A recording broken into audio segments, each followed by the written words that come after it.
Hello friends, today we will discuss in legal regulation of economic enterprises the topic the Public Liability Insurance Act 1991. The topic is adequacy of the Public Liability Insurance Act. Okay, આજે આપણે legal regulation of economic enterprises વિષયમાં public liability insurance act એટલે કે જાહેર વીમાની જવાબદારીનો કાયદો 1991 વિશે વાત કરીશું. So let S C first the objective of this act, that is an act to provide relief to the persons who are affected by the accident that is occurred in any specific industry or anywhere the hazardous substance has been used or hazardous process has been followed, and due to that reason accident has been occurred, and due to that accident particular person has been died or injured, and if death has been occurred his successor will get relief, and if that person has been injured then that injury should have resulted into permanent total disability and or permanent partial disability. So this specific act is providing the relief to the general public, and this specific act is not applicable to the workman, and this workman is defined in the Workmen Compensation Act. Now that particular Workmen Compensation Act has been replaced with the Employees Compensation Act 1923. So this act will not be applicable to the employees as covered in the Employees Compensation Act, because this act is applicable to the general public and not those people who are working in the industry. So we should keep in mind that. Okay, so Public Liability Insurance Act. તો સૌપ્રથમ તો આપણે જોઈએ કે આ specific કાયદાનો ઉદ્દેશ શું છે.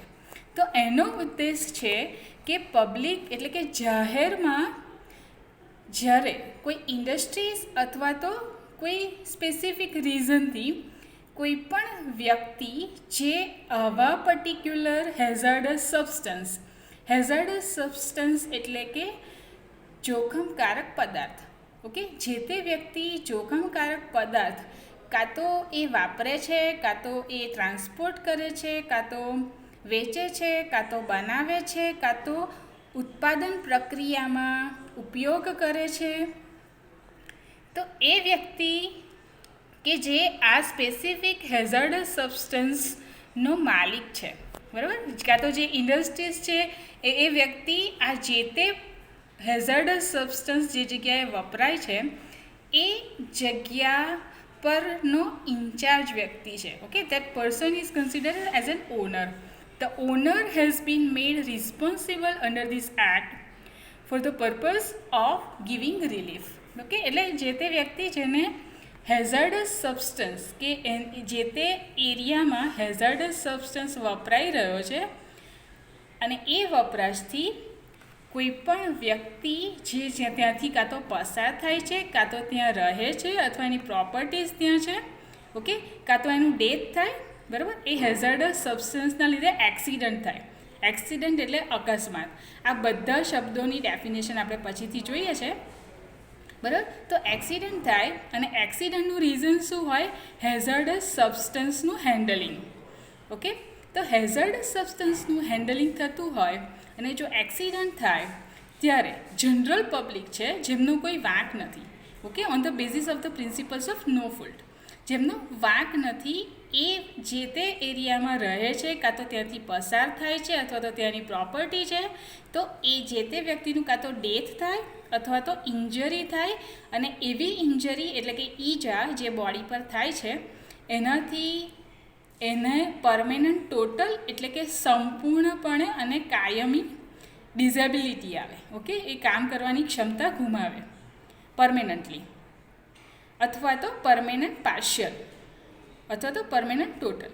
પરમેનન્ટ પાર્શિયલ એટલે કાયમી પણ અંશતઃ કોઈ સપોઝ એની કોઈ આંગળીમાં પરમેનન્ટ ડિઝેબિલિટી આવે, એની જોવાની ક્ષમતામાં ડિઝેબિલિટી આવે, કોઈ વ્યક્તિની સાંભળવાની ક્ષમતામાં ડિઝેબિલિટી આવે, એનો એક હાથ કે એક પગ તૂટી જાય, જેનાથી એની જે કામ કરવાની ક્ષમતા છે, ઓકે, જે એકચ્યુઅલ જે વર્લ્ડ જોડે ડીલ કરે છે એ ક્ષમતામાં ઘટાડો થાય, તો that is called permanent total or permanent partial.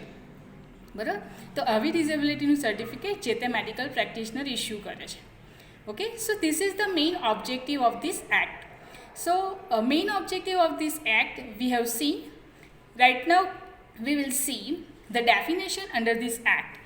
It is important to study various definition because this particular act deals with particular meaning of particular word. Okay, so general meaning will not be taken into consideration. તો આપણે જોઈએ કે કેટલાક એવા શબ્દો છે જે શબ્દો આપણે એક્ટમાંથી જ લેવા પડશે, બરાબર. અને જો એક્ટમાં કોઈ બીજો રેફરન્સ આપ્યો હોય તો આપણે એ રેફરન્સ ફોલો કરવો પડશે.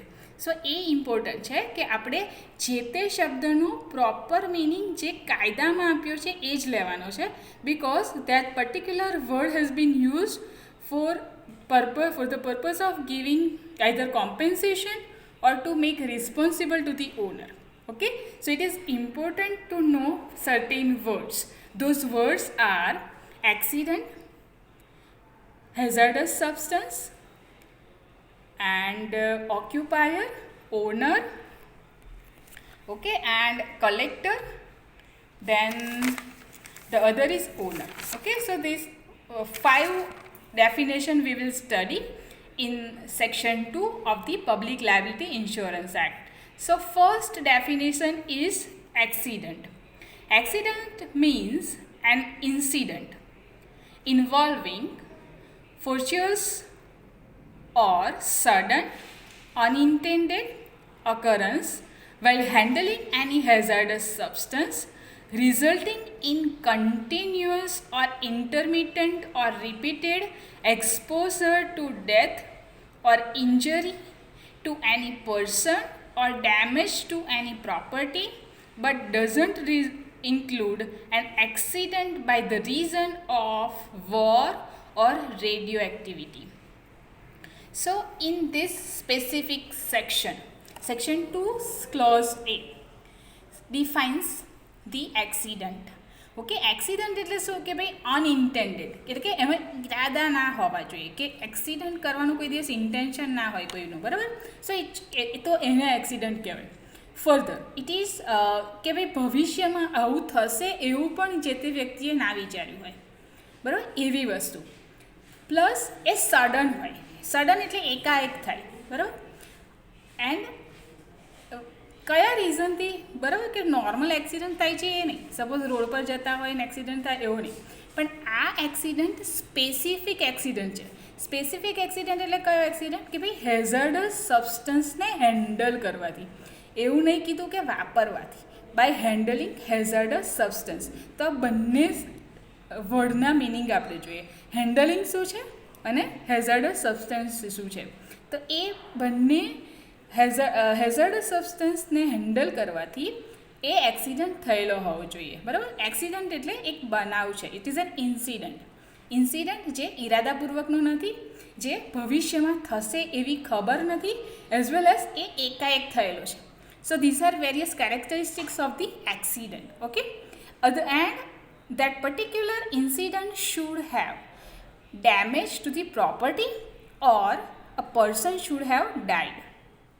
Okay, so that is resulted into the continuous or intermittent or repeated exposure, બરાબર. એટલે એવી કોઈ બનાવ થયો છે જે કાં તો કન્ટિન્યુઅસ થયો છે અથવા તો રિપીટેડ થયો છે, ઓકે, જેનાથી કોઈ માણસનું મૃત્યુ થયું છે અથવા તો એ ઇન્જર્ડ થયો છે, એટલે કે એને હાનિ પહોંચી છે, અથવા તો એની કોઈ પ્રોપર્ટીને ડેમેજ થયું છે. તો that is accident under section 2 clause A of the Public Liability Insurance Act. Now second definition is section 2B, that is collector. Collector means the collector, okay, the collector who is appointed under the Land Revenue Code Okay, the collector having jurisdiction over the area in which the accident has been occurred. એટલે કે collector એવી વ્યક્તિ છે કે જે કોઈપણ ડિસ્ટ્રિક્ટનો collector હોય, પણ આ એક્ટના પર્પઝ માટે કયો કલેક્ટર કે જે એરિયામાં આવો એક્સિડન્ટ થયો છે, બરાબર. So next definition is handling. Handling એટલે હાથે ધરવું. Okay, handling means what? For the purposes of this act, that is Public Liability Insurance Act, in relation to the hazardous substance. Okay, અને આ ડેફિનેશન જે હેન્ડલિંગની છે એ હેઝાર્ડસ સબસ્ટન્સના શબ્દ સુધી સીમિત રાખવાની છે, બરાબર. In relation to the hazardous substance, that is manufacture, processing, treatment, package, storage, transport by vehicle, use, collection, destruction, conversion, offering for sale, transfer, or like it is the like activity. Okay, in relation to the hazardous substance. Okay, the hazardous substance ની section 2C માં definition હેન્ડલિંગની definition આપી છે section 2C માં, in relation to the hazardous substance. તો જેના માટે એ કાં તો હેઝાર્ડસ સબસ્ટન્સનું ઉત્પાદન થતું હોય, બરાબર, અથવા તો એના પર પ્રક્રિયા થતી હોય, અથવા તો એના પર ટ્રીટમેન્ટ થતી હોય, એને પેકિંગ થતું હોય, એનું સ્ટોર કર્યું હોય, રોડ પરથી ટ્રાન્સપોર્ટ થતું હોય કોઈ વેહિકલ અને એમાં કેમિકલ કે કશું ભરેલું હોય. Okay, so that is hazardous substance. And hazardous સબસ્ટન્સનો by way of vehicle as well as એનો જો વપરાશ થતો હોય, અથવા તો એને ભેગું કરવામાં આવતું હોય અને કાં તો એને ડિસ્ટ્રોય કરવામાં આવતું હોય, બરાબર, અથવા તો એને કન્વર્ટ કરવામાં આવતું હોય એ કેમિકલને, અથવા તો જે તે હેઝાર્ડસ સબસ્ટન્સને એક ફોર્મેટમાંથી બીજા ફોર્મેટમાં કન્વર્ટ કરવામાં આવતું હોય, અથવા તો વેચાણ માટે મૂકવામાં આવ્યું હોય, બરાબર, કે ભાઈ yes this particular hazardous substance that may be, આપણે એક એક્ઝામ્પલ લઈએ તેજાબ છે, બરાબર, તો એ વેચવા માટે કોઈ પણ દુકાનવાળો બહાર મૂકે, સો that is also considered as in handling. Okay, transfer કરવામાં આવે, એક જગ્યાએથી બીજી જગ્યાએ ટ્રાન્સફર થતું હોય કોઈ પણ વેહિકલથી અથવા તો કોઈ પણ રીતે. સો આ બધી એક્ટિવિટી હેઝાર્ડસ સબસ્ટન્સના સંબંધમાં જો યુઝ થાય, સો that particular activity is considered as a handling, and handling in relation to the hazardous substance only. Now let us see the very important definition, that is hazardous substance, because this act is applicable to those activities which are handled in relation to the hazardous substance. Okay, so now let us see hazardous substance. So in this act, hazardous substance has been defined in section 2D. બરાબર, section 2Dમાં hazardous substance એટલે કે જોખમકારક પદાર્થોની definition આપી છે. તો એમાં reference આપ્યો છે કે હેઝાર્ડસ સબસ્ટન્સની ડેફિનેશન જોવા માટે તમારે એન્વાયરમેન્ટ પ્રોટેક્શન એક્ટને રિફર કરવો પડશે. So let S C the environment protection act, section 2D of this act, and let us see which section is applicable of the Environment Protection Act to the hazardous substance. So hazardous substance has been defined in section 2E of the Environment Protection Act, that is any substance or preparation which by reason of its chemical or physico-chemical properties or handling is liable to cause harm to the human beings, other living creatures, plants, microorganisms, property or environment. Okay, that is called hazardous substance. Hazardous substance પર્યાવરણ રક્ષણ ધારો 1986 કલમ 2E માં એની definition આપવામાં આવી છે. So that definition says that કે hazardous substance એટલે એવું સબસ્ટન્સ કે જે કેમિકલ છે, અથવા તો એ પ્રિપેર કરવા માટે કોઈ કેમિકલ અથવા તો ફિઝિકો કેમિકલનો યુઝ થયો છે, અથવા તો એના હેન્ડલિંગ કરવાથી. ઓકે, એવી જે પદાર્થ છે જેને હેન્ડલિંગ કરવાથી, હેન્ડલિંગની ડેફિનેશન આપણે જોઈએ હમણાં જ, બરાબર, હેન્ડલિંગ કરવાથી હ્યુમન બીંગ એટલે કે માણસોને અથવા તો બીજા જીવજંતુઓને, પ્લાન્ટ્સ એટલે કે છોડ બરાબર, અથવા તો વૃક્ષોને, માઇક્રો ઓર્ગેનિઝમ દેટ ઇઝ સૂક્ષ્મ જીવાણુઓને, મિલકતને અથવા તો પર્યાવરણને એનાથી નુકસાન થાય છે, બરાબર, અને હાનિ પહોંચે છે, એટલે બગડે છે અથવા તો એને ડિસ્ટ્રોય કરે છે, કશું પણ એને હાર્મ થાય છે. કઈ કઈ વસ્તુઓને? તો કે હ્યુમન બિઈંગને, પ્લાન્ટ્સને, એન્વાયરમેન્ટને, માઇક્રો ઓર્ગેનિઝમ્સને, પ્રોપર્ટીને અને લિવિંગ ક્રીચર્સને. So that particular substance is considered as a hazardous substance. So the next important definition is owner. Section 2G of the Act provides the definition of owner. The owner means the person who has control over the handling of any hazardous substance at any time of the accident includes the partners, okay. If the particular establishment is a firm, that is partnership firm, okay, then in case of an association, any of the member of the association, in case of the company, any of its directors, managers, secretaries or other officers who is directly in charge of and is responsible to the company for the conduct of the business of the company. Okay, so in all the three relationship we have seen that who is person in charge, that person is considered as a owner under this act. So let us see various other sections of this act. Section 3 of this act is liability to give relief in certain cases on the principles of no fault. That certain cases are death, injury to person, damage to property and injury to the person but the person other than the workman due to the accident, and the relief as per the schedule for the death, injury and damage to the property, the compensation shall be given. That is section 3. Now section 3 subsection 2 provides that the claimant is not duty bound, that is the burden of proof, okay, is not vested on the person who is a victim, okay, either of death or injury or the damage to the property. It is not compulsory on his part that that particular activity has been occurred by the default of the other person or the negligency. Now, in this case, only accident if it has been occurred due to hazardous process and due to that reason on the principles of no fault, okay, it is not the duty of the person who is victim, okay.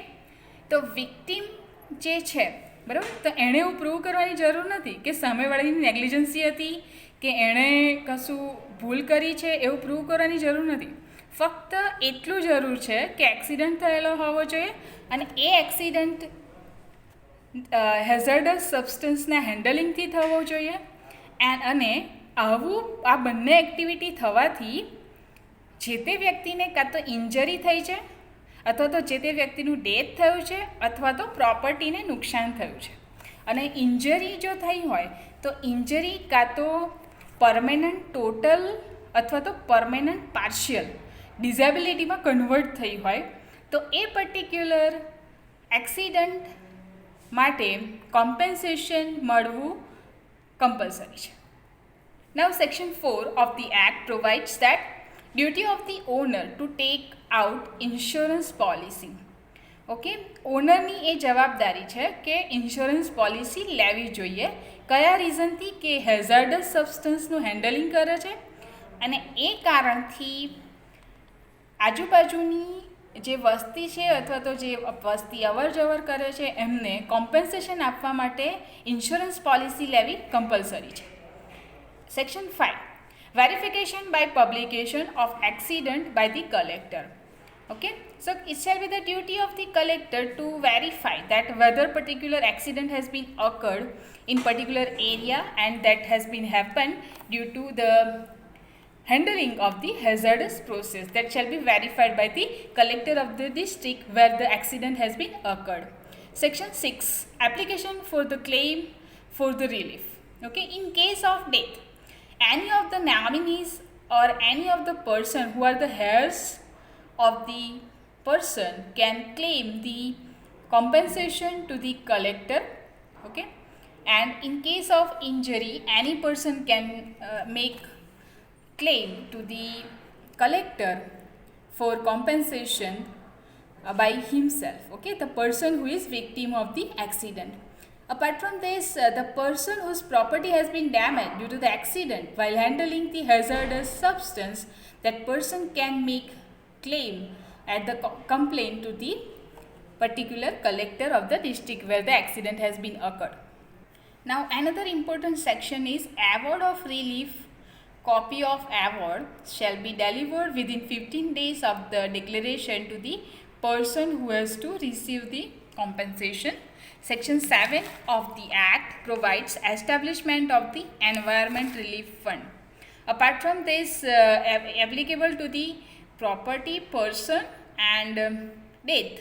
Okay, it is also important that if due to this particular accident, if the environment is getting damaged, okay, so for that purpose it is important to raise the environment relief fund under this act by the owner of the establishment.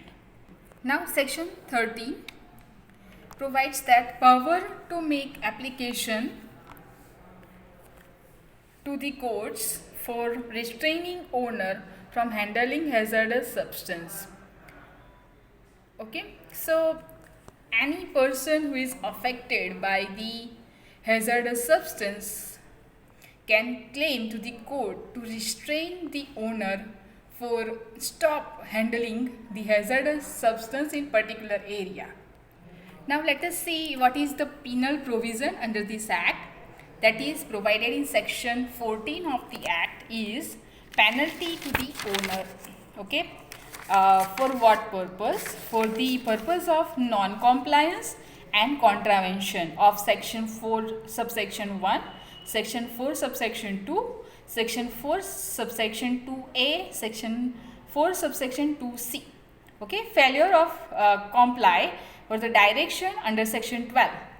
The imprisonment under this act to the owner is minimum 6 months and the imprisonment can be extended to the 6 years, or fine which can be imposed is minimum 1 lakh rupees or with both.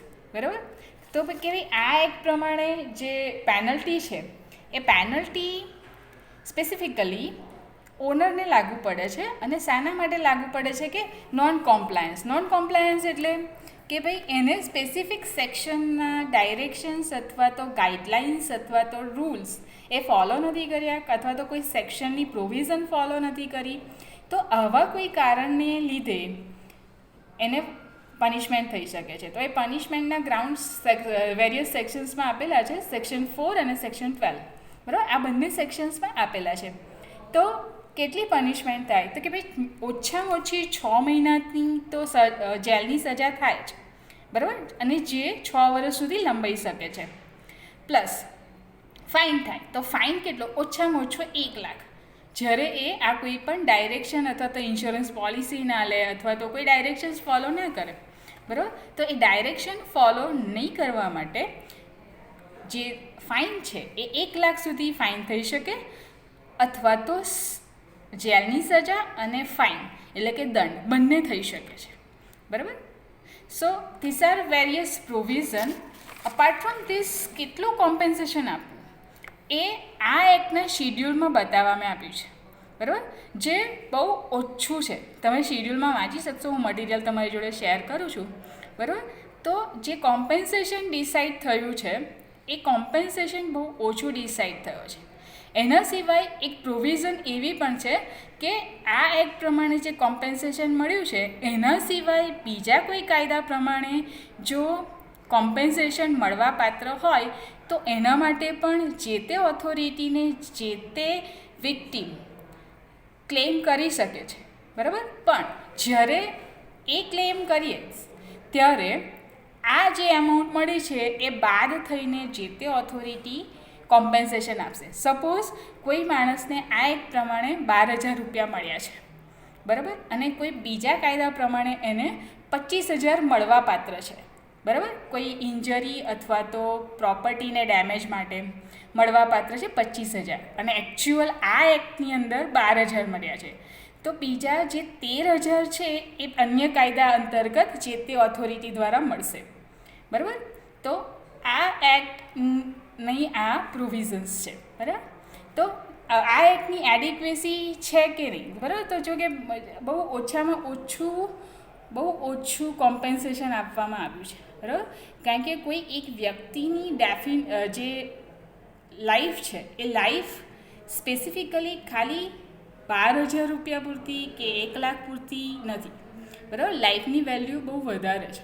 તો કોમ્પેન્સેશનની એમાઉન્ટનું પણ એ પ્રમાણે હોવું જોઈએ, બરાબર. જો કોઈ માણસ જીવતો હોય તો એની વેલ્યુ કેટલી છે એ એના કાં તો એના રિલેટિવ્સને ખબર હોય અથવા તો જે તે જગ્યાએ એ કામ કરે છે એને ખબર હોય, ઓકે. એઝ વેલ એઝ એના હ્યુમન બોડીની વેલ્યુ જો તમે ઇવેલ્યુએટ કરો તો કરોડો ઉપર થઈ જાય, okay. So that should be taken into consideration while giving compensation, and the criteria for giving compensation should be more, okay. So now other deficiency, you study the act and find the same.